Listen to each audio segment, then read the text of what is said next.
Okay, let's move on to this story, which is in the Times, I believe, is it? Yes. Nearly 2,000 children referred for help with gender identity. What's this story about? This is you know, I think transgender rights, particularly this week again with you know, the ongoing drama of the States in the States.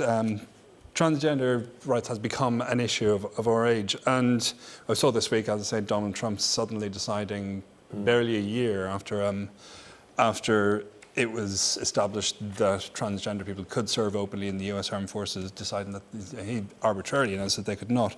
So this story is saying that there's been a 2,000% rise in the number of children being referred with gender issues. Listen, almost 2,000 children were seen by doctors last year. So. Yeah, but it's risen by 2,000% rise in 8 years. Yeah.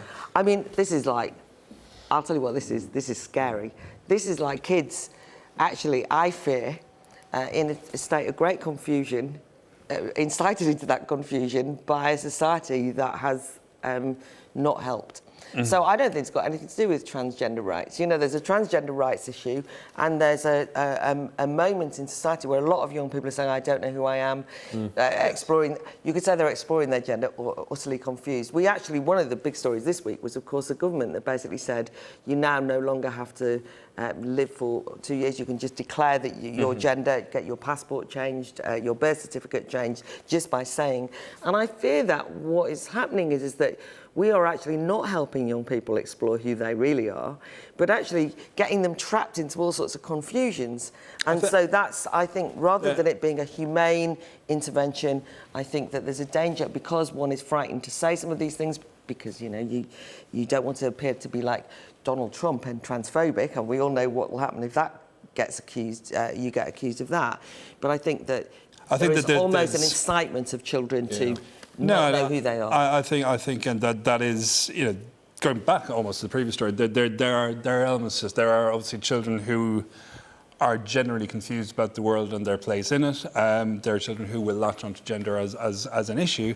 There are children who are gender transgender. And again, it raises huge questions of at what age do we accept someone's firm and truly held belief that they were born in their own body, essentially. At what age? Because there have been stories recently of parents facing criticism because they, you know, their son or daughter said to them at 9, 10 years old that, hang on a sec, you know, I don't feel like a boy, I want to be a girl, or vice versa. Yeah. And quite often, to partly agree with Claire in this, quite often you find parents who will say things like, oh, we always knew that our little boy was in fact a girl because he played with My Little Pony, which is so gender determinative and is trapping people. Exactly. I mean, I was a tomboy, right? What does that mean?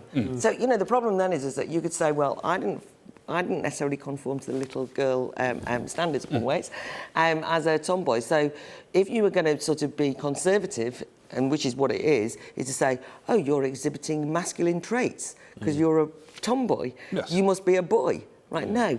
Actually, girls do not all wander around, you know, wearing pink and wearing tutus. Do you see what I mean? I mean, so you can also, by the way, people have been referred at the age of 3.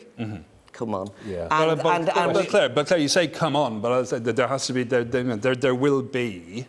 So I think we both accept that some people genuinely are transgender. But so the question is, at what point are we saying is 3 too young? Yes, I think 3 is too young. 16 Guess too what? young? I think 3 is too young. Well, but what I was going to say was is that this is one aspect of the story. The other aspect, which is what I've said, is the government endorsing, and it being happening now more and more in schools, the call to go into primary schools to discuss transgender issues, to discuss gender issues, to discuss, you know, matter. And we know, you know, you can choose however many identities. The emergence of identity politics. I'm saying if you go into a primary school and say, we want you to consider that you may not be a little boy or a little girl, and so on and so forth. I'm saying this is not going to be helpful. Padraig, just very briefly, because we're just about to go to a break. I mean, is there an age cut-off point, or is that just simply too difficult? I genuinely think I have no idea myself. I think it's something that we have to that will have to be thought about a lot more. But I do think. You know, when you look at a figure like that and you think, my God, you know, depending on your view, you think that's brilliant and that's horrendous. I think it's probably largely a matter of